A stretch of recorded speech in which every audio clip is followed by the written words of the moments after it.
Saya kasih tahu. Ya, kalau pengikut Yesus nggak bakalan terus nyium-nyium batu ke Arab.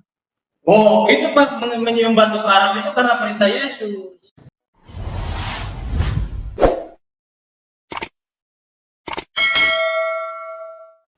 Shalom, salam sejahtera dalam kasih Tuhan kita Yesus Kristus.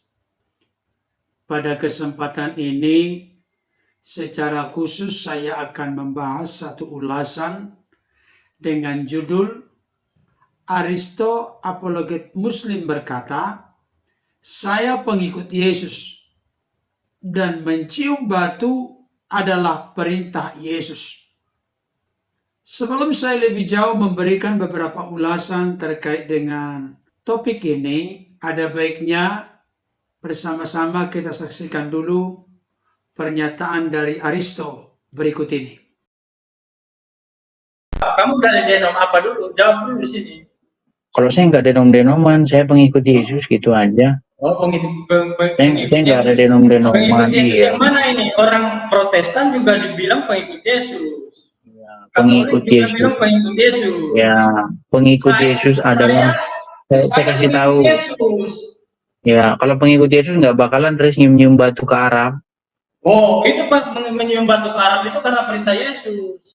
Kamu mempermasalahkan cium batu, memang urusan sama Kristen apa? Iya, karena kamu bilang bahwa kamu mengikut Yesus, sedangkan Yesus tidak pernah mengajarkan perbuatan-perbuatan mubazir. Misalnya ada batu dicium-ciumin, kan itu mubazir. Karena kamu memang bukan pengikut Yesus. Kamu bukan pengikut Yesus. Pengikut Yesus itu adalah orang yang mengikuti dan melakukan apa yang Yesus perintahkan. Contohnya mengasihi sesama, ya kan? Mengasihi sesama, terus memberi pertolongan kepada orang. Jangan membalas kejahatan dengan kejahatan, tapi balaslah kejahatan. Baik Bapak Ibu Saudara, tadi kita sudah menyaksikan dan memperhatikan debat atau tanya jawab antara Edis TV atau Edis Sidabutar dengan Aristo, apologet Muslim. Di dalam dialog atau tanya jawab mereka, saudara kita Aristo membuat sebuah pernyataan yang menurut saya sesuatu yang asing dan tidak seperti biasanya. Aristo berkata bahwa dia adalah pengikut Yesus. Bahkan mencium batu adalah perintah Yesus. Ini merupakan satu pernyataan yang sebenarnya tidak biasa. Dalam sebuah momen dan kesempatan, saudara kita Ustadz Samsul Arifin Dahaban pernah berkata, tidak sah iman seorang Islam atau Muslim kalau tidak percaya kepada Isa atau Yesus. Tentunya sebagai nabi atau rasul atau utusan, bukan sebagai Tuhan dan juru selamat. Saudaraku yang dikasihi oleh Tuhan, bahkan di dalam pernyataannya, saudara kita Aristo jelas berkata bahwa Edis TV atau Edis Sidabutar bukanlah pengikut Yesus. Justru yang menjadi pengikut Yesus adalah Aristo. Itu menjadi pernyataan yang dilontarkan oleh Aristo manakala ada dialog atau tanya jawab antara Aristo dengan Edis Sidabutar. Hal pertama yang ingin saya tanggapi Bapak Ibu Saudara, Aristo berkata bahwa Edis Sidabutar bukan pengikut Yesus. Tetapi saya perlu menjabarkan dalam konteks kekristenan, bersumber dari data dan fakta Alkitab. Pengikut Kristus atau pengikut Yesus itu bisa diartikan dari sisi lain sebagai murid-murid Kristus. Murid-murid Kristus itu tidak hanya dibatasi kepada murid-murid Yesus yang ada di zaman Yesus. Tetapi murid-murid Yesus, kalau kita melihat dan meneliti, menggali, mengeksplorasi dari data dan fakta Alkitab, termasuk sampai saat ini pun, tetap kita bisa dikategorikan sebagai murid Kristus, atau sebagai pengikut Yesus, atau sebagai orang-orang yang percaya kepada Yesus sebagai Tuhan dan Juru Selamat dalam kehidupan kita. Apa argumentasi saya berkata demikian? Karena Yesus memberikan perintah kepada murid-muridnya di dalam Matius 28 ayat 19. Karena itu pergilah, jadikanlah semua bangsa muridku, tanpa dibatasi oleh bangsa manapun. Jadikanlah semua bangsa muridku. Jadi Bapak Ibu Saudara yang menjadi orang-orang percaya tubuh Kristus, gereja Tuhan, juga bisa dikategorikan dan dikelompokkan sebagai murid-murid Kristus, pengikut-pengikut Kristus. Hanya yang menjadi pertanyaan penting untuk perlu menjadi sorotan perhatian bagi kita. Benarkah saudara kita Aristo sebagai seorang apologet Muslim, pengikut Yesus? Itu dulu yang mau kita jawab pertama-tama. Untuk menjawab pertanyaan ini tidak boleh berdasarkan perasaan, tidak boleh berdasarkan perkiraan atau duga-dugaan. Tetapi apa kata Alkitab terkait dengan pengikut Kristus atau murid-murid Yesus? Saya temukan dalam Alkitab ada beberapa hal yang perlu menjadi catatan penting sebagai murid Yesus atau pengikut Yesus. Yang pertama, bertitik tolak dari 1 Petrus 2 ayat 20 sampai 23. Dikatakan demikian. Sebab dapatkah disebut pujian jika kamu menderita pukulan karena kamu berbuat dosa? Tetapi jika kamu berbuat baik dan karena itu kamu harus menderita, maka itu adalah kasih karunia pada Allah. Sebab untuk itulah kamu dipanggil, karena Kristus pun telah menderita untuk kamu dan telah meninggalkan teladan bagimu supaya kamu mengikuti jejaknya. Saudara dikasihi Tuhan, Filipi pasal 1 ayat 29 jelas berkata, kepada kita dikaruniakan bukan saja percaya untuk Dia, melainkan juga untuk menderita demi Dia, demi Injil, demi kabar baik, demi kebenaran, demi Yesus. Dalam konteks ini dikatakan, Yesus itu pribadi yang pernah menderita, bahkan sampai mati di kayu salib untuk menebus hidup kita dari dosa, kematian kekal, dan dari jeratan kuasa iblis. Nah, sebagai murid-murid Kristus, sebagai pengikut Yesus, kita juga mesti siap menderita, bukan oleh karena sebuah kesalahan, kejahatan yang kita lakukan, tapi menderita demi kebenaran, menderita demi Injil, menderita demi Yesus Kristus. Ayat 22. Ia tidak berbuat dosa dan tipu tidak ada dalam mulutnya. Ketika ia dicaci maki, ia tidak membalas dengan mencaci maki. Ketika ia menderita, ia tidak mengancam, tetapi ia menyerahkannya kepada Dia yang menghakimi dengan adil. Saudara dikasihi Tuhan, saudara kita Edis jelas berkata, menjadi pengikut Yesus berarti mengikuti pola cara hidup, teladan kehidupan Yesus. Ayat ini berkata, Yesus telah meninggalkan teladan bagi kita supaya kita mengikuti jejaknya, mengikuti contoh, teladan, pola, cara hidup, termasuk juga ajaran-ajaran yang telah disampaikan oleh Yesus kurang lebih 2000 tahun yang lalu, yang tentunya sudah tercatat dalam Alkitab. Saudara dikasihi Tuhan, kita diajarkan supaya jangan membalas caci maki dengan caci maki. Jangan kita sampai membenci musuh, tapi mengasihi musuh. Berdoa bagi orang yang menganiaya kita. Memberkati, jangan mengutuk. Ini menjadi ciri-ciri pengikut Yesus. Pertanyaan saya, adakah kriteria seperti ini dimiliki oleh seorang saudara kita yang bernama Aristo? Itu yang pertama. Yang kedua, Lukas 9 ayat 23. Dikatakan demikian. Katanya kepada mereka semua, setiap orang yang mau mengikut aku, ia harus menyangkal dirinya, memikul salibnya setiap hari, dan mengikut aku. Ciri pengikut Yesus adalah menyangkal diri. Menyangkal diri artinya berkata tidak kepada sesuatu yang tidak searah, seiring, sejalan, sesuai dengan apa yang Yesus kehendaki. Berkata ya kepada kehendak Tuhan dan berkata tidak kepada dosa. Ini namanya menyangkal diri. Memikul salib artinya kembali lagi ditegaskan rela menderita demi Kristus, demi kebenaran, demi Injil, demi kabar baik. Bahkan terus setia mengikut Yesus.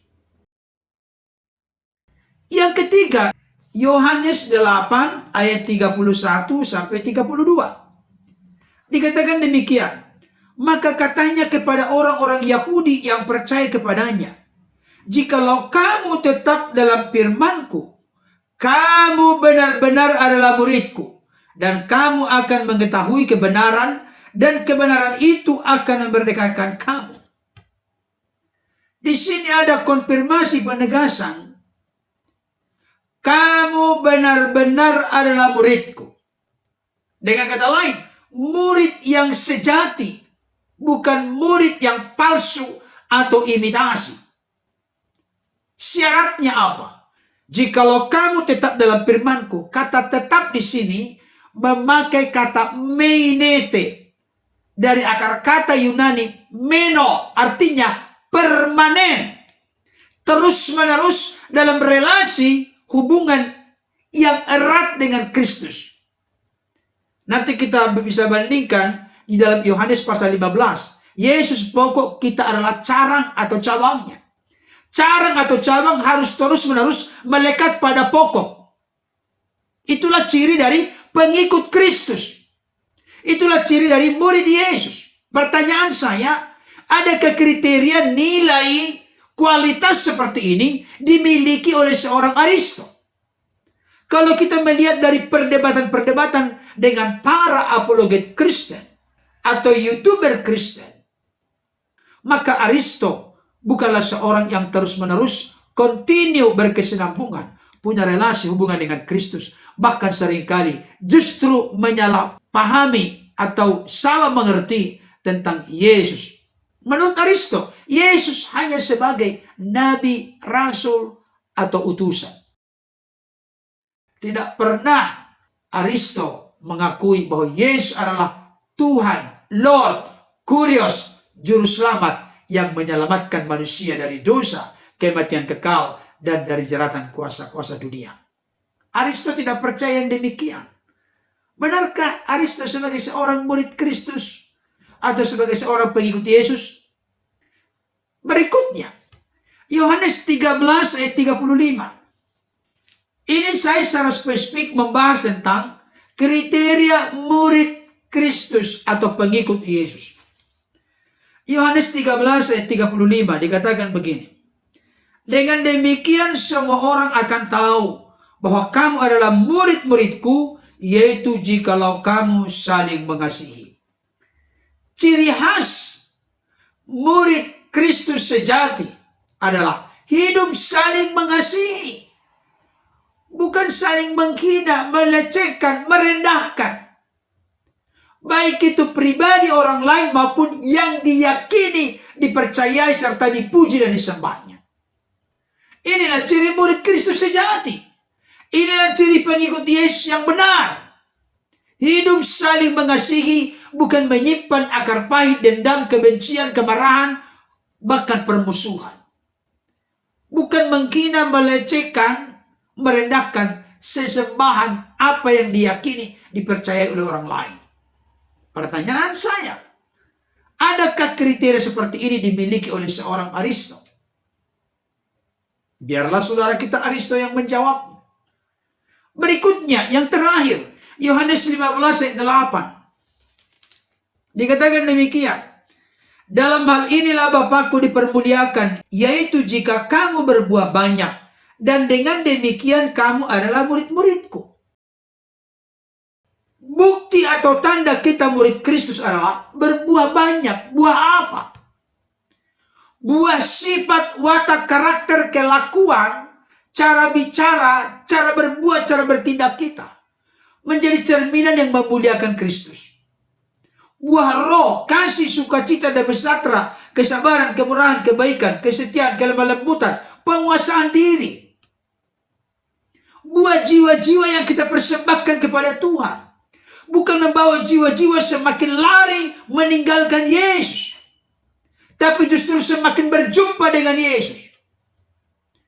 Itulah buah yang merupakan mahkota dan sukacita kemegahan Rasul Paulus ketika berhadapan dengan Kristus pada saatnya. Adakah kriteria seperti itu dimiliki oleh seorang saudara kita Aristo? Biarlah saudara kita Aristo yang menjawabnya. Bagian yang kedua, mencium batu adalah perintah Yesus.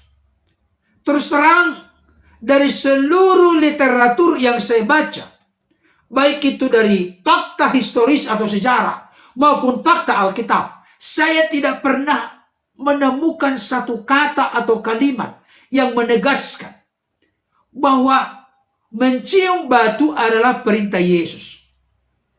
Di Alkitab yang saya pernah dengarkan atau baca, Iblis berkata kepada Yesus yang telah berpuasa 40 hari 40 malam, jikalau betul engkau anak Allah, ubahlah batu-batu ini menjadi roti. Yesus menjawabnya, sebab ada tertulis, manusia hidup bukan dari roti saja, tapi dari setiap firman yang keluar dari mulut Allah. Tapi yang namanya Yesus pernah berkata bahwa mencium batu adalah perintahnya, saya tidak pernah ketemukan. Bahkan Yesus selalu menegaskan, bahkan mengutip syahadat orang Yahudi. Ketika ada orang yang bertanya kepadanya, apakah hukum yang terutama? Maka Yesus pun menjawab dengan mengutip Ulangan 6 ayat 4. Dengarlah hai orang Israel, Tuhan itu Allah kita, Tuhan itu Esa. Kasihilah Tuhan Allahmu dengan segenap hatimu, dengan segenap jiwamu, dengan segenap akal budimu, dengan segenap kekuatanmu. Artinya, tidak boleh ada sesembahan lain selain daripada menyembah kepada Allah yang Esa, yang diyakini dipercaya oleh orang-orang Kristen sebagai Allah yang Tritunggal, Bapa, Firman, dan Roh. Tidak boleh ada disembah yang lain.